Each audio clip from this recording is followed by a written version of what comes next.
आज हम 2026 में रिलीज हुई एक हिंदी वेब सीरीज की कहानी देखने जा रहे हैं। इस कहानी की शुरुआत एक परिवार से होती है, जहां घर का छोटा भाई एक लड़की से शादी करके उसे अपने घर लाता है।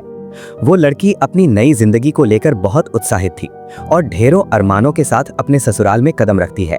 लेकिन उसकी खुशियां शादी की पहली रात ही मातम में बदल जाती हैं। शादी के दिन ही उसे तेज बुखार था, जिसकी वजह से वो सुहागरात के समय अपने पति से कहती है कि उसकी तबीयत बहुत खराब है और वो ठीक महसूस नहीं कर रही है। लेकिन उसका पति उसकी तकलीफ को पूरी तरह नजरअंदाज कर देता है और उसके साथ बहुत ही क्रूरता से जबरदस्ती करता है। उस दिन के बाद से उस लड़की का जीवन किसी नर्क जैसा बन जाता है। वो हर दिन मानसिक और शारीरिक प्रताड़ना झेल रही थी, लेकिन लोक लाज के डर से वो अपनी ये आप बीती किसी को बता नहीं पा रही थी। आखिरकार जब बर्दाश्त की हद पार हो गई तो उसने हिम्मत जुटाकर घर की बड़ी बहू को सब कुछ सच सच बता दिया। शुरुआत में बड़ी बहू ने उसकी बातों पर यकीन नहीं किया और उसे लगा कि शायद वो गलत कह रही है। अपने पति के जुल्मों से बचने का अब उसे कोई रास्ता नजर नहीं आ रहा था, इसलिए मजबूर होकर उसने अपने पति से झूठ बोल दिया कि उसके पीरियड्स चल रहे हैं, ताकि वो कुछ दिन उसके अत्याचारों से बच सके। जब पति अपनी पत्नी से पीरियड्स होने का सबूत दिखाने को कहता है तो वो लड़की मजबूरी में वो काम कर बैठती है जो कोई भी औरत कभी नहीं करना चाहेगी। वो क्या कदम उठाती है ये तो आपको सीरीज देखने पर ही पता चलेगा। कहानी की शुरुआत में हमें कमला से मिलवाया जाता है, जो घर की बड़ी बहू है। हालांकि कमला की अपनी एक बेटी है, लेकिन वो अपने देवर को अपने सगे बेटे की तरह ही प्यार करती है और उसका ख्याल रखती है।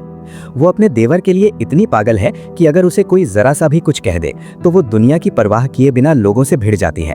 कमला के इस व्यवहार के कारण उसे अक्सर अपने ससुर से डांट सुननी पड़ती है, क्योंकि ससुर के लिए खानदान की मान मर्यादा और इज्जत सबसे ऊपर है। दूसरी तरफ कमला का पति बहुत ही सुलझा हुआ और प्यार करने वाला इंसान है और दोनों पति पत्नी बड़े तालमेल के साथ अपना घर चला रहे हैं। कमला अपने परिवार की खुशी के लिए किसी भी हद तक जाने को तैयार रहती है। इसी बीच कमला के देवर अरुण की शादी की उम्र हो जाती है और पूरा परिवार उसके लिए लड़की देखने जाता है। वहां उनकी मुलाकात पूजा से होती है, जो एक पढ़ी लिखी और आधुनिक ख्यालों वाली लड़की है। घर के बाकी सभी सदस्य पूजा को पहली नजर में ही पसंद कर लेते हैं, लेकिन कमला को वो जरा भी नहीं भाती। इसकी मुख्य वजह ये थी कि पूजा बात करते समय अंग्रेजी शब्दों का इस्तेमाल करती थी, जबकि कमला खुद ज्यादा पढ़ी लिखी नहीं थी और उसे पूजा का ये अंदाज दिखावा लगता था। उसे मन ही मन पूजा से थोड़ी जलन होने लगी थी, इसलिए कमला ने वहीं साफ कह दिया कि उसे ये लड़की पसंद नहीं है। वो अरुण को समझाने लगी कि पूजा का पहनावा और उसका रहन सहन हमारे परिवार की परंपराओं के हिसाब से बिल्कुल ठीक नहीं है। लेकिन अरुण के दिल में पूजा के लिए एक खास जगह बन चुकी थी और उसे वो बहुत पसंद आ गई थी। अरुण ने किसी तरह कमला को समझा बुझाकर इस शादी के लिए राजी कर लिया। आखिरकार पूजा और अरुण की सगाई हो गई, जिससे अरुण की खुशी का कोई ठिकाना नहीं रहा। वो जल्द से जल्द शादी करना चाहता था और उसने कमला से शादी की तारीख पक्की करने की जिद की। देखते ही देखते शादी का दिन भी आ पहुंचा। शादी का मुहूर्त सुबह 4 बजे का था, लेकिन उस दिन पूजा की तबीयत बहुत खराब थी। उसने किसी तरह दवाइयां खाकर शादी की रस्में पूरी की। शादी के बाद अरुण पूजा को विदा कराकर अपने घर ले आया, जहां सुहागरात के लिए कमरे को बहुत अच्छे से सजाया गया था। अरुण ने पूजा को कुछ तोहफे भी दिए, लेकिन पूजा थकान और बीमारी से बेहाल थी, इसलिए उसने अरुण से कहा कि वो आराम करना चाहती है। लेकिन अरुण पर जैसे जुनून सवार था। उसने पूजा की तकलीफ को मजाक में उड़ाते हुए कहा कि मैं तुम्हारी सारी बीमारी अभी दूर कर दूंगा। पूजा के बार बार मना करने के बावजूद अरुण ने उसकी एक न सुनी और उसके साथ जबरदस्ती की। अगली सुबह जब कमला आंगन में तुलसी के पौधे को पानी दे रही थी, तब उसने देखा कि पूजा उसके बेहद करीब आकर खड़ी है। पूजा की सहमी हुई हालत और उसके चेहरे के हाव भाव देखकर कमला के मन में एक अजीब सा डर बैठ गया। तभी कहानी में एक फ्लैशबैक आता है, जिसमें दिखाया जाता है कि असल में उस पिछली रात उस बंद कमरे के अंदर पूजा के साथ कितनी क्रूरता हुई थी। पूजा की बिना मर्जी के अरुण ने जो जबरदस्ती की थी, उसकी वजह से पूजा फूट फूट कर रोने लगी।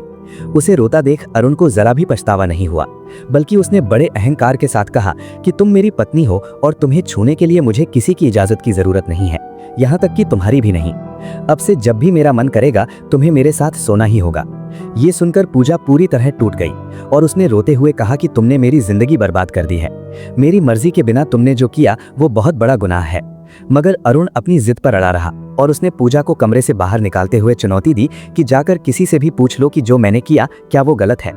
पूजा ये सब कमला को बताना चाहती थी, लेकिन जैसे ही वो कमला के पास पहुंची, उसने कमला को किसी और से ये कहते सुना कि एक पत्नी को हमेशा अपने पति की बात मानकर ही जीना चाहिए।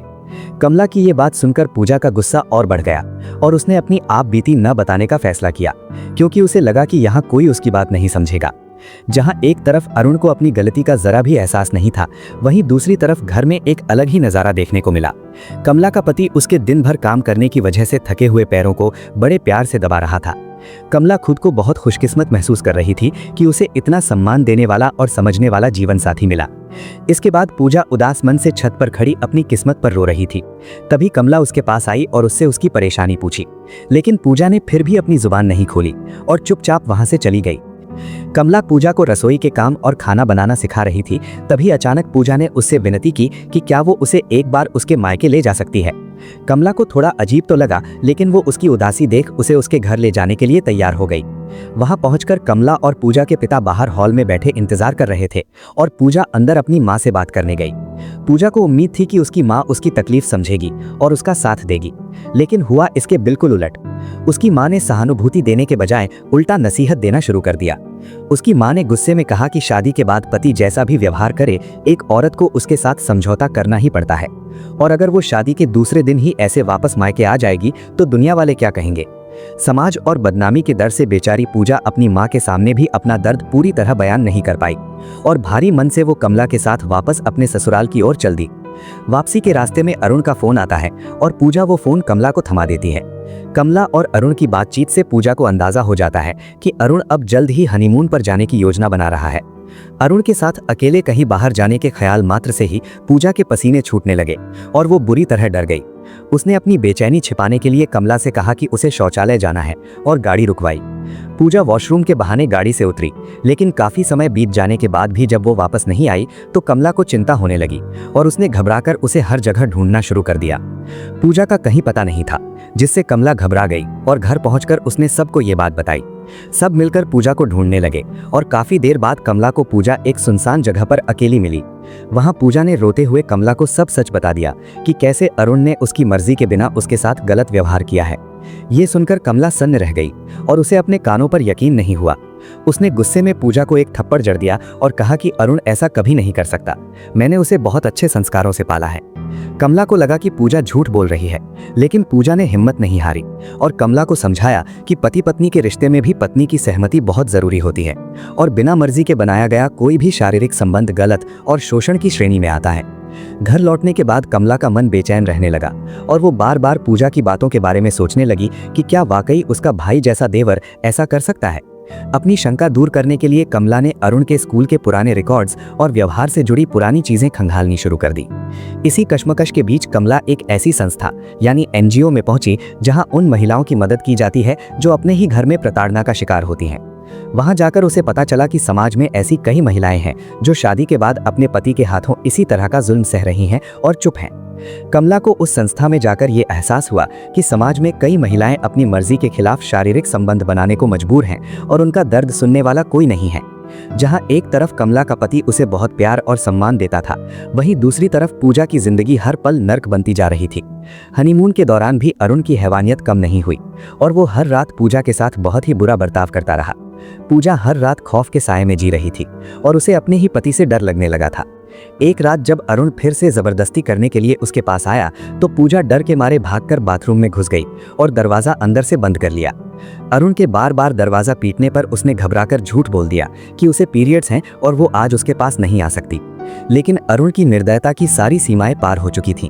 उसने बेहद बेशर्मी से पूजा से कहा कि अगर तुम्हें पीरियड्स हैं तो मुझे इसका सबूत दिखाओ, वरना मैं तुम्हारी बात पर यकीन नहीं करूंगा।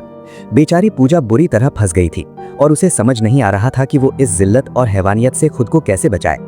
अपनी गरिमा बचाने के लिए उसने एक खौफनाक कदम उठाया और खुद से ब्लेड से गहरी चोट लगा ली ताकि वो खून दिखाकर अरुण को यकीन दिला सके।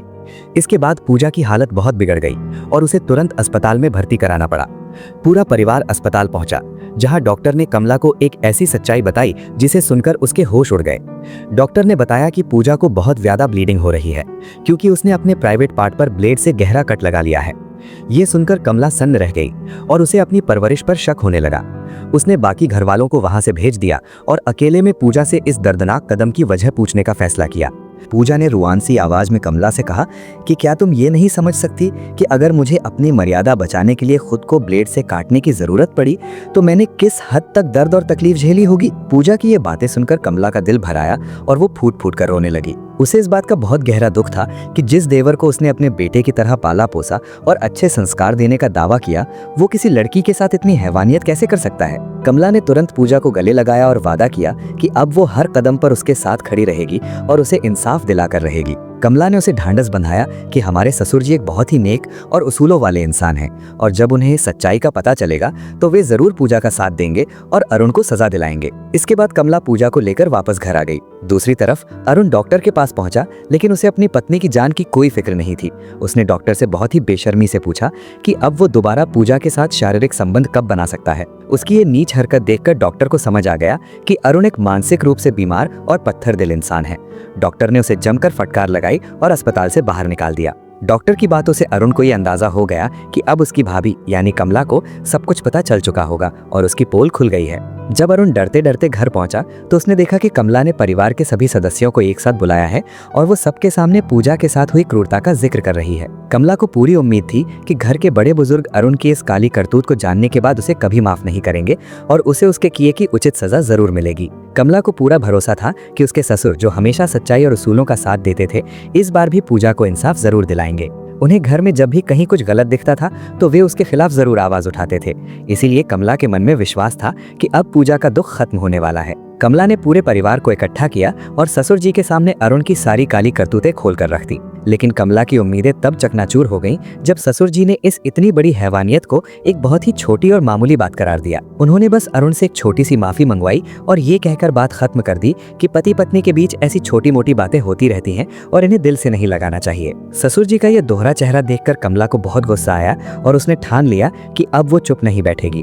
उसने फैसला किया कि वो न केवल पूजा को बल्कि उन सभी महिलाओं को न्याय दिलाएगी जो अपने ही घरों में इस तरह का शोषण झेल रही हैं। इस कानूनी लड़ाई की शुरुआत करने के लिए कमला अपने दादाजी के पास गई, जिन्हें कानून की बहुत अच्छी जानकारी थी। दादाजी ने उसे समझाया कि अगर वो अरुण को कड़ी सजा दिलवाना चाहती है और उसे कानूनी शिकंजे में कसना चाहती है तो वो दहेज उत्पीड़न यानी डाउरी केस भी दर्ज करवा सकती है, क्योंकि हमारे समाज में ऐसे मामलों पर कानून बहुत सख्त कदम उठाता है। दादाजी ने कमला और पूजा को ये कड़वा सच बताया कि अगर वो दहेज उत्पीड़न का मामला दर्ज कराती हैं तो कानून के शिकंजे में न केवल अरुण बल्कि उसके माता पिता यानी पूजा के सास ससुर भी फंस जाएंगे और उन्हें जेल जाना पड़ेगा। पूजा तो हर हाल में इंसाफ चाहती थी और केस दर्ज करने पर अड़ी थी, लेकिन कमला इस बात को लेकर काफी परेशान थी, क्योंकि उसका मानना था कि उसके सास ससुर ने कोई गलती नहीं की है तो वे जेल क्यों जाएं। अंत में पूजा की जिद के आगे कमला को झुकना पड़ा और पुलिस ने सास ससुर को गिरफ्तार कर लिया। हालांकि दादाजी ने पहले ही आगाह किया था कि ये एक गैर जमानती मामला है, फिर भी ससुर जी को बहुत जल्दी जमानत मिल गई।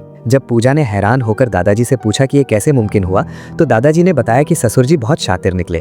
जैसे ही उन्हें भनक लगी कि कमला कानूनी कार्रवाई की तैयारी कर रही है, उन्होंने पहले ही अग्रिम जमानत यानी एंटिसिपेटरी बेल के लिए अर्जी दे दी थी। इस कानूनी लड़ाई की वजह से ससुर जी कमला से बुरी तरह चढ़ गए थे और उन्हें लगा कि इस तरह घर की बहू का बाहर जाना ठीक नहीं है। वो तुरंत अपने दोनों बेटों को साथ लेकर सीधे पूजा के मायके पहुंच गए और वहां पूजा के माता पिता को खानदान की इज्जत और मर्यादा का वास्ता देकर उनका ब्रेन वॉश करने लगे, ताकि वो पूजा को समझा बुझाकर वापस ससुराल भेज दें। उसी दौरान अरुण ने भी पूजा से अकेले में बात की और उसे अपनी चिकनी चुपड़ी बातों में फंसाने की कोशिश की ताकि वो अपनी शिकायत वापस ले ले। अरुण ने बड़ी चालाकी से पूजा को अपनी बातों में फंसाने की कोशिश की और उससे कहा कि अब तक जो कुछ भी हुआ उसे एक बुरा सपना समझकर भूल जाओ, अब से हम अपनी जिंदगी की एक नई और सुखद शुरुआत करेंगे। हालांकि पूजा का दिल वापस जाने के लिए बिल्कुल भी गवाही नहीं दे रहा था, लेकिन अपने परिवार की इज्जत और घर की मजबूरियों के बारे में सोचकर उसने वापस जाने का फैसला कर लिया। पूजा एक बार फिर कमला के साथ अरुण के घर पहुंच गई।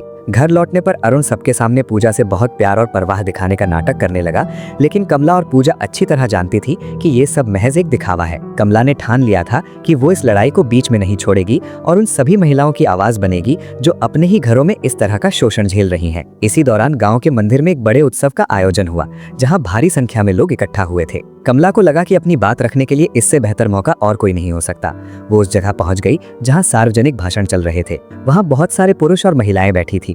कमला ने मंच संभाला और बरसों से बंद दरवाजों के पीछे महिलाओं पर होने वाले अत्याचारों और उनकी गुलामी जैसी स्थिति पर बोलना शुरू किया। भाषण के बीच में ही उसने पूजा को सबके सामने मंच पर बुलाया। पूजा ने अपनी घबराहट को किनारे रखते हुए बड़ी हिम्मत दिखाई और अरुण द्वारा की गई उस हर एक क्रूरता का खुलासा किया जो उसने शादी की पहली रात से झेली थी। पूजा की आपबीती और अरुण की उस हैवानियत भरी सच्चाई को सुनकर वहां मौजूद हर व्यक्ति सन्न रह गया और पूरे समाज में हड़कंप मच गया। ससुर जी ने कमला के भाषण को बीच में ही रोकने की पूरी कोशिश की और वहां जमा हुए सभी लोगों को घर जाने का आदेश दिया। लेकिन इससे पहले कि महिलाएं वहां से जाती, कमला ने उनके सामने एक बहुत ही गंभीर सवाल रखा। उसने पूछा कि क्या आप में से किसी के साथ भी आपके पति ने कभी आपकी मर्जी के बिना जबरदस्ती की है? अगर ऐसा हुआ है तो आप सब यहीं रुकें। कमला का ये सवाल सुनते ही वहां मौजूद लगभग सभी महिलाएं अपनी जगह पर जम गईं। ये देखकर हर कोई हैरान था कि बरसों से ये महिलाएं अपने ही घरों में इस शोषण और अपमान को चुपचाप सह रही थीं। बिना उनकी सहमति के उनके साथ जो क्रूरता हो रही थी उसे वे दुनिया के डर से कभी जाहिर नहीं कर पाईं। कमला और पूजा को अब उनकी खामोश तकलीफ समझ आ गई थी। ये सब देखकर अरुण को बहुत गुस्सा आया और उसने सबके सामने पूजा पर हाथ उठा दिया। अपनी आंखों के सामने ये अन्याय देख कमला का सब्र टूट गया और उसने पलटकर अरुण को एक करारा तमाचा जड़ दिया। कमला ने उसे दो टोक शब्दों में चेतावनी दी कि अगर तुम माफी के हकदार बनना चाहते हो तो तुम्हें अपने किए की कानूनी सजा काटनी होगी और जेल जाना होगा। सजा पूरी करने के बाद ही मैं तुम्हें माफ करूंगी, वरना मुझे अपनी शक्ल मत दिखाना। कहानी का अंत इस जोरदार संदेश के साथ होता है कि घर के भीतर होने वाले ऐसे अत्याचारों और शोषण के खिलाफ सख्त कानून की बेहद जरूरत है, ताकि किसी भी स्त्री की गरिमा के साथ खिलवाड़ न हो। अगर आपको ये कहानी और इसकी जानकारी पसंद आई हो तो वीडियो को लाइक करना और चैनल को सब्सक्राइब करना न भूलें।